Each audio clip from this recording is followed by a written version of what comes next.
ನಾನು ಹರ್ಷಿತಾ, ಕಾರ್ವಾ ಪ್ಲಸ್ ಚಾನಲ್ಗೆ ಸ್ವಾಗತ. ಉತ್ತರ ಕನ್ನಡ ಅಭಿವೃದ್ಧಿ ಬಗ್ಗೆ ಮನದಾಳದ ಮಾತು ಸಂಸದ ಅನಂತಕುಮಾರ್ ಹೆಗಡೆ. ಶಿರಸಿ ಜಿಲ್ಲೆಯ ಅಭಿವೃದ್ಧಿಯ ಕುರಿತಾಗಿ ಬಿಜೆಪಿ ಸಂಸದ ಅನಂತಕುಮಾರ್ ಹೆಗಡೆ ತಮ್ಮ ಮನದಾಳದ ಮಾತನ್ನು ಹಂಚಿಕೊಂಡಿದ್ದು, ಉತ್ತರ ಕನ್ನಡ ಜಿಲ್ಲೆ ಪ್ರಸ್ತುತ ಹಲವು ಅವಕಾಶಗಳಿಗೆ ತೆರೆದುಕೊಳ್ಳುತ್ತಿದೆ. ಬೃಹತ್ ಯೋಜನೆಗಳು ಜಿಲ್ಲೆಗೆ ಬರುತ್ತಿದ್ದು ಅವುಗಳನ್ನು ಸ್ವಾಗತಿಸಬೇಕಿದೆ ಎಂದಿದ್ದಾರೆ. ಕಾರ್ಯಕ್ರಮವೊಂದರಲ್ಲಿ ಮುಂದಿನ 5-10 ವರ್ಷಗಳಲ್ಲಿ ಉತ್ತರ ಕನ್ನಡ ಹೇಗಾಗಲಿದೆ ಮತ್ತು ಅದಕ್ಕಾಗಿ ಜಿಲ್ಲೆಯ ಜನರು ಹೇಗೆ ತಯಾರಿರಬೇಕೆಂಬುದನ್ನು ತೆರೆದಿಟ್ಟಿದ್ದಾರೆ. ಫೇಸ್ಬುಕ್ನಲ್ಲಿ ಈ ಕುರಿತ ವಿಡಿಯೋವನ್ನು ಅವರು ಹಾಕಿದ್ದಾರೆ. ಸಾಗರಮಾಲಾ ಯೋಜನೆಗೆ ಕಾರವಾರದಲ್ಲಿ ಬೃಹತ್ ಪ್ರಮಾಣದ ಬಂದರು ಮಾಡಬೇಕೆಂದು ಕೇಂದ್ರ ಸರ್ಕಾರ ತೀರ್ಮಾನ ಮಾಡಿದಾಗ ಹಾಗೂ ಹೊನ್ನಾವರದಲ್ಲಿ ಬಂದರು ಕೆಲಸ ಪ್ರಾರಂಭವಾಗುತ್ತಿದ್ದಂತೆ ವಿರೋಧ ವ್ಯಕ್ತವಾಗುತ್ತಿದೆ. ಇನ್ನೇನು ಬೇಲೆಕೇರಿ ಕೆಲಸ ಶುರುವಾಗಲಿಕ್ಕಿದೆ, ಗೊತ್ತಿಲ್ಲ ಮುಂದೆ ಏನಾಗುತ್ತಿದೆ ಎಂದು ಬೇಸರ ವ್ಯಕ್ತಪಡಿಸಿದರು. ಬಹುಸಂಖ್ಯಾತ ಉತ್ತರ ಕನ್ನಡದ ಜನರಿಗೆ ಈ ಜಿಲ್ಲೆಯಲ್ಲಿ ಹೊಸ ಅಭಿವೃದ್ಧಿ ಕಾಣಬೇಕೆಂಬ ಆರ್ಥಿಕ ಚಟುವಟಿಕೆ ಬೆಳೆಯಬೇಕೆಂಬ ಹಂಬಲವಿದೆ. ಆದರೆ ಎಲ್ಲಿಂದಲೂ ಆ ಧ್ವನಿ ಕೇಳುತ್ತಿಲ್ಲ ಎಂದಿದ್ದಾರೆ ಅವರು.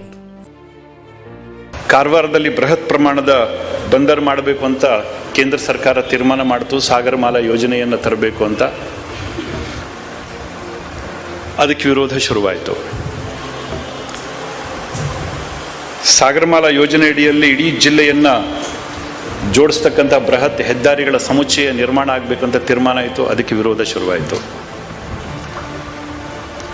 ಹೊನ್ನಾವರದಲ್ಲಿ ಬಂದರ್ ಕೆಲಸ ಪ್ರಾರಂಭ ಆಗಿದೆ, ಅಲ್ಲಿ ವಿರೋಧ ಶುರುವಾಯಿತು. ಇನ್ನೇನು ಬೇಲೆಕೇರಿ ಕೆಲಸ ಶುರುವಾಗಲಿಕ್ಕಿದೆ, ಗೊತ್ತಿಲ್ಲ ಏನಾಗತ್ತೆ ಅಂತ. ಒಟ್ಟಾರೆ ಜಿಲ್ಲೆಯಲ್ಲಿ ಅಭಿವೃದ್ಧಿ ಕಾರ್ಯಗಳನ್ನು ತುಂಬ ದೊಡ್ಡ ಪ್ರಮಾಣದಲ್ಲಿ ತೆಗೆದುಕೊಂಡು ಬರಬೇಕು ಅಂತ ತೀರ್ಮಾನ ಮಾಡಿದ ಹೊಸ್ತಿಲಲ್ಲೇ ಅಲ್ಲಲ್ಲಿ ಈ ರೀತಿಯ ಅಭಿವೃದ್ಧಿ ವಿರೋಧಿ ಗುಂಪುಗಳು ಕೆಲಸವನ್ನು ಶುರು ಮಾಡಿದ್ದಾವೆ. ಅವರು ತಮ್ಮ ಚಟುವಟಿಕೆಯನ್ನು ಜಾಸ್ತಿ ಮಾಡಿದ್ದಾವೆ. ಆದರೆ ಅಭಿವೃದ್ಧಿ ಯಾರಿಗೆ ಬೇಕಿತ್ತು, ಬಹುಸಂಖ್ಯಾತ ಉತ್ತರ ಕನ್ನಡ ಜಿಲ್ಲೆಯ ಜನರಿಗೆ ಈ ಜಿಲ್ಲೆಯಲ್ಲಿ ಒಂದು ಹೊಸ ಅಭಿವೃದ್ಧಿ ಕಾಣಬೇಕು ಅಂತಕ್ಕಂಥ ಹಂಬಲ ಇದೆ. ಆರ್ಥಿಕ ಚಟುವಟಿಕೆಗಳು ಬೆಳಿಬೇಕು ಅಂತಕ್ಕಂಥ ಹಂಬಲ ಇದೆ. ಆದರೆ ಎಲ್ಲಿಂದಲೂ ಆ ಧ್ವನಿ ಕಾಣ್ತಾನೆ ಇಲ್ಲ. ನೆಗೆಟಿವ್ ಫೋರ್ಸ್ ಆಕ್ಟಿವ್ ಆಗಿದೆ. ನೆಗೆಟಿವ್ ಫೋರ್ಸ್ ತುಂಬ ಬಲವಾಗಿ ಕೂಗನ್ನು ಎಬ್ಬಿಸಿದೆ. ಆದರೆ ಪಾಸಿಟಿವ್ ಫೋರ್ಸ್ ಏನು ಸದ್ದೆ ಮಾಡ್ತಾ ಇಲ್ಲ.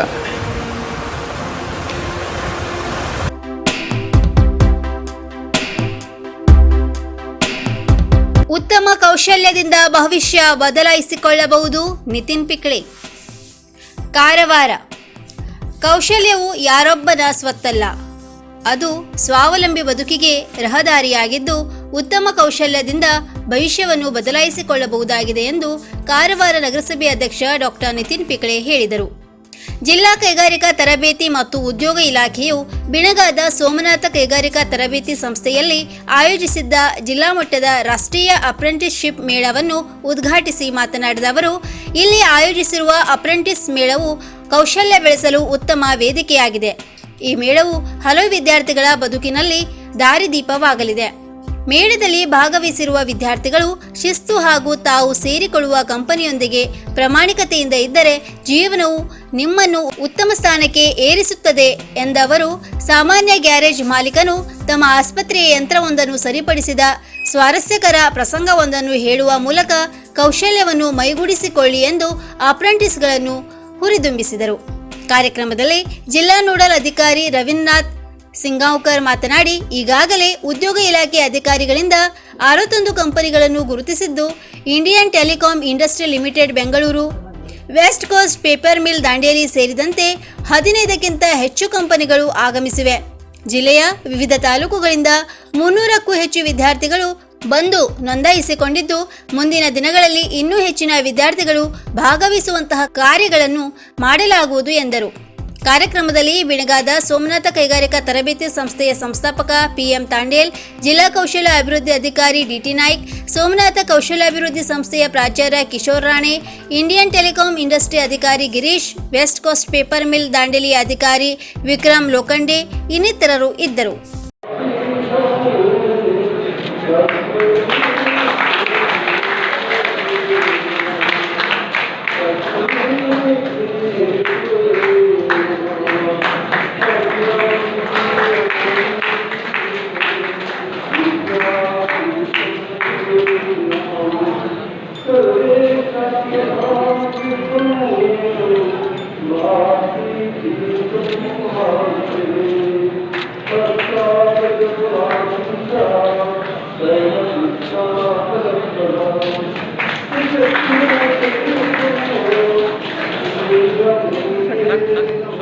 ಬೆಳೆಸಲು, ಮುಂದಿನ ನಿಮ್ಮ ಭವಿಷ್ಯವನ್ನು ಬೆಳೆಸಲು ಒಂದು ಮಾರ್ಗ ಕೊಟ್ಟಿದ್ದಾರೆ. ಇಲ್ಲದೇ ಇದ್ದಲ್ಲಿ ಪ್ರತಿ ಊರಿಗೆ ನೀವು ಹೋಗಿ ಅಪ್ಲಿಕೇಶನ್ ಕೊಡಬೇಕಾಗ್ತಿತ್ತು. ಕಮಿಂಗ್ ಟು ದ ನಾಲೆಜ್, ನೀವು ITI ಮಾಡಿದವರು, ಇದೇ ಜಾಬಿಗೆ, ಇದೇ ಅಪ್ರೆಂಟಿಸ್ಗೆ ಎಷ್ಟೋ ಡಿಗ್ರಿ ಹೋಲ್ಡರ್ ಕೂಡ ಬರಲಿಕ್ಕೆ ಟ್ರೈ ಮಾಡ್ತಾರೆ. Of course knowledge is nobody's property. Degrees, I don't believe in, because degrees can be bought, but knowledge cannot be bought. And when you want to learn something, ಯಾವಾಗ ನಿಮಗೆ ಕಲಿಬೇಕಂತ ಬಂದಿದೆಯೋ, sky is the limit. But there are certain things which you have to remember. ನಿಮಗೆ ಇವಾಗ ನೀವೇನು application ಕೊಡ್ತೀರಿ, ನಿಮಗೆ ಬೇರೆ ಬೇರೆ ಕಂಪನಿಗಳು ತಗೊಳ್ತಾರೆ.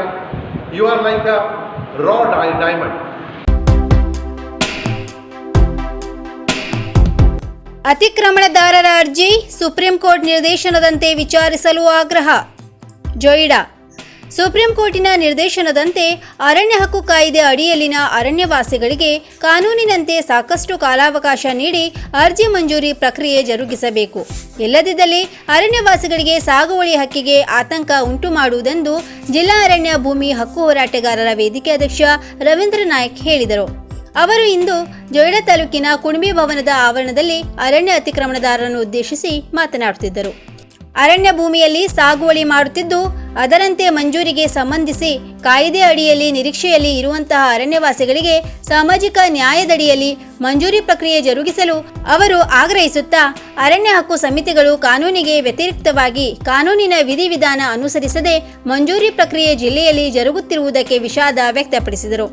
ಪಾರಂಪರಿಕ ಅರಣ್ಯವಾಸಿಗಳಿಗೆ ಸಾಂದರ್ಭಿಕ ದಾಖಲೆಗಳ ಆಧಾರದ ಮೇಲೆ ಮಂಜೂರಿ ಪ್ರಕ್ರಿಯೆಗೆ ಅವಕಾಶ ನೀಡಲು ಕಾನೂನಿನಲ್ಲಿ ಉಲ್ಲೇಖವಿದ್ದರೂ ಅರಣ್ಯ ಹಕ್ಕು ಸಮಿತಿಗಳು ಕಾನೂನಿನ ವ್ಯಾಪ್ತಿಗೆ ಮೀರಿ ಅರ್ಜಿಗಳನ್ನು ತಿರಸ್ಕರಿಸುವುದು ಖೇದಕರ ಎಂದು ಹೇಳಿದರು. ಅರಣ್ಯ ಹಕ್ಕು ಕಾಯ್ದೆ ಅಡಿಯಲ್ಲಿ ಮಂಜೂರಿ ಪ್ರಕ್ರಿಯೆ ಜರುಗುತ್ತಿರುವ ಸಂದರ್ಭದಲ್ಲಿ ಅತಿಕ್ರಮಣದಾರರ ಸಾಗುವಳಿಗೆ ಆತಂಕ ಪಡಿಸಬಾರದೆಂಬ ಕಾನೂನಿನಲ್ಲಿ ಉಲ್ಲೇಖವಿದ್ದಾಗಲೂ ಅರಣ್ಯ ಸಿಬ್ಬಂದಿಗಳು ಒಕ್ಕಲೆಬ್ಬಿಸುವ ಮತ್ತು ಆತಂಕಪಡಿಸುವ ಕ್ರಿಯೆ ಜರುಗುತ್ತಿರುವುದು ಖಂಡನಾರ್ಹ. ಈ ದಿಶೆಯಲ್ಲಿ ಅರಣ್ಯ ಅಧಿಕಾರಿಗಳ ವಿರುದ್ಧ ಕಾನೂನು ಕ್ರಮ ಜರುಗಿಸಲಾಗುವುದೆಂದು ಜಿಲ್ಲಾ ಅರಣ್ಯ ಭೂಮಿ ಹಕ್ಕು ಹೋರಾಟಗಾರರ ವೇದಿಕೆ ಅಧ್ಯಕ್ಷ ರವೀಂದ್ರ ನಾಯ್ಕ್ ಹೇಳಿದರು. ಸಭೆಯಲ್ಲಿ ಸ್ವಾಗತ ಮತ್ತು ಪ್ರಾಸ್ತಾವಿಕ ಸುಭಾಷ್ ಗೌಡ ಅವರು ಮಾಡಿ, ಅರಣ್ಯ ಭೂಮಿ ರಕ್ಷಣೆಗೆ ಸಂಘಟನೆ ಮುಖ್ಯ, ಅರಣ್ಯವಾಸಿಗಳು ಜಾಗೃತರಾಗಬೇಕು, ಅತಿಕ್ರಮಣದಾರರು ಸಾಂಘಿಕ ಹೋರಾಟ ಮಾಡುವುದಾಗಿ ಹೇಳಿದರು. ಅರಣ್ಯ ಅಧಿಕಾರಿಗಳ ಕಿರುಕುಳ ಪರವಾಗಿ ಅರಣ್ಯ ಹಕ್ಕು ಕಾಯ್ದೆಯನ್ನ ಕಾನೂನಿಗೆ ವಿಧಿವಿಧಾನಕ್ಕೆ ವಿರುದ್ಧವಾಗಿ ಅರ್ಜಿ ವಿಚಾರಣೆ ಮಾಡುವಂತ ಸಂದರ್ಭದಲ್ಲಿ ನಿಮ್ಮೆಲ್ಲರ ಪರವಾಗಿ ಕರ್ನಾಟಕ ಹೈಕೋರ್ಟ್ ನಲ್ಲಿ ಇವರೆಲ್ಲ ಅನಕ್ಷರಸ್ಥರಿದ್ದಾರೆ. ಇವರಿಗೆ ಆರ್ಥಿಕವಾಗಿ ತೊಂದರೆಗಳಿದೆ. ಇವರು ಯಾರು ಕಾನೂನು ತಿಳುವಳಿಕೆ ಇಲ್ಲದಿದ್ದವರು. ಇವರೆಲ್ಲರಿಗೂ ಹಣಕಾಸಿನ ತೊಂದರೆಗಳಿರುವುದರಿಂದ ಇಡೀ ಉತ್ತರ ಕನ್ನಡ ಜಿಲ್ಲೆ ಅರಣ್ಯವಾಸಿಗಳ ಪರವಾಗಿ, ಕರ್ನಾಟಕ ಅರಣ್ಯವಾಸಿಗಳ ಪರವಾಗಿ ನಾನು ಹೈಕೋರ್ಟ್ ನಲ್ಲಿ ಅರ್ಜಿಯನ್ನು ಸಲ್ಲಿಸಿದ್ದೇನೆ. ಕರ್ನಾಟಕ ಹೈಕೋರ್ಟ್ ಇವತ್ತು ಒಂದು ಮಧ್ಯಂತರ ಆದೇಶವನ್ನು ಕೊಟ್ಟಿದೆ.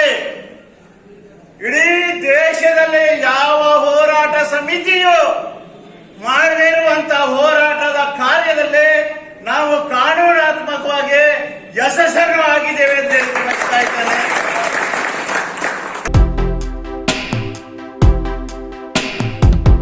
ಇನ್ನು ಮತ್ತಷ್ಟು ಸುದ್ದಿಗಾಗಿ ಕರ್ವಾಡ್ ಪ್ಲಸ್ ವೀಕ್ಷಿಸಿ. ನೀವು ಯೂಟ್ಯೂಬಲ್ಲಿ ನೋಡ್ತಿದ್ದೀರಿ, ಸಬ್ಸ್ಕ್ರೈಬ್ ಮಾಡಿ, ಬೆಲ್ ಐಕಾನ್ ಕ್ಲಿಕ್ ಮಾಡಿ. ಧನ್ಯವಾದಗಳು.